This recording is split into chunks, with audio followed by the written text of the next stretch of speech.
Sistem pertahanan misil milik Israel dilaporkan telah gagal mencegat serangan rudal balistik milik Houthi Yaman yang sukses menghajar kota pelabuhan Eilat di Israel tanpa ampun.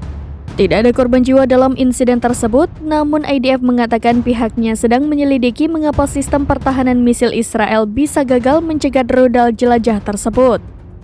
Serangan rudal balistik Houthi Yaman yang berhasil menggempur pelabuhan Eilat di Israel hingga membuat aktivitas di pelabuhan itu nyaris lumpuh.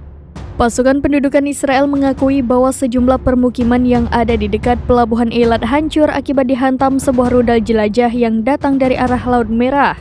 Penyerangan seperti ini bukan kali pertama yang dilakukan Houthi. Sejak perang di Gaza pecah, Houthi Yaman telah berulang kali menggempur pelabuhan Eilat yang menjadi pusat perekonomian Israel.